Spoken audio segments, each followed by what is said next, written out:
Hello दोस्तों, नमस्कार। आज की कहानी है राजा की तस्वीर।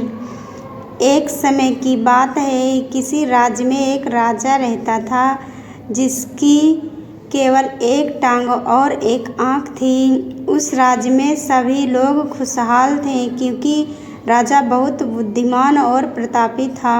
एक बार राजा के विचार में आया कि क्यों खुद की एक तस्वीर बनवाई जाए।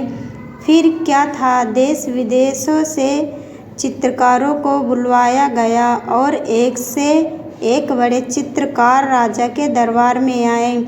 राजा ने उन सभी से हाथ जोड़कर आग्रह किया कि वो उसकी एक बहुत सुंदर तस्वीर बनाए जो राजमहल में लगाई जाएगी।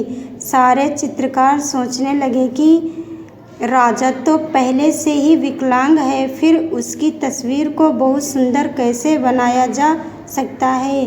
ये तो संभव ही नहीं है, और अगर तस्वीर सुंदर नहीं बनी तो राजा गुस्सा होकर दंड देगा। यही सोचकर सारे चित्रकारों ने राजा की तस्वीर बनाने से मना कर दिया। तभी पीछे से एक चित्रकार ने अपना हाथ खड़ा किया और बोला कि मैं आपकी बहुत सुंदर तस्वीर बनाऊंगा जो आपको ज़रूर पसंद आएगी। फिर चित्रकार जल्दी से राजा की आज्ञा लेकर तस्वीर बनाने में जुट गया।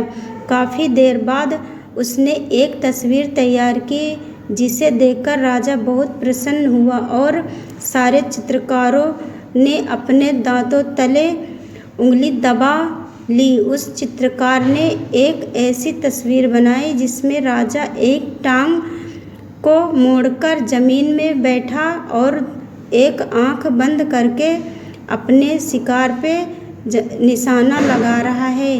राजा ये देखकर बहुत प्रसन्न हुआ कि उस चित्रकार ने राजा की कमजोरियों को छिपाकर कितनी चतुराई से एक सुंदर तस्वीर बनाई है। राजा ने उसे खूब इनाम दिया।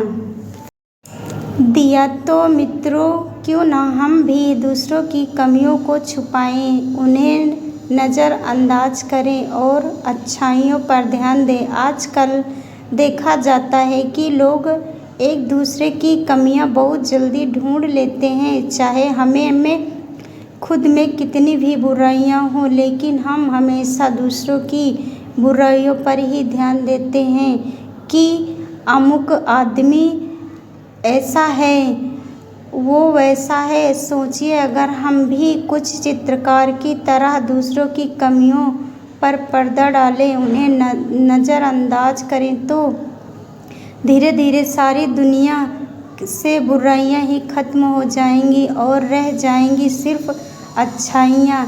इस कहानी से ये भी शिक्षा मिलती है कि कैसे हमें नकारात्मक परिस्थितियों में भी सकारात्मक सोचना चाहिए और किस तरह हमारी सकारात्मक सोच हमारी समस्याओं को हल करती है।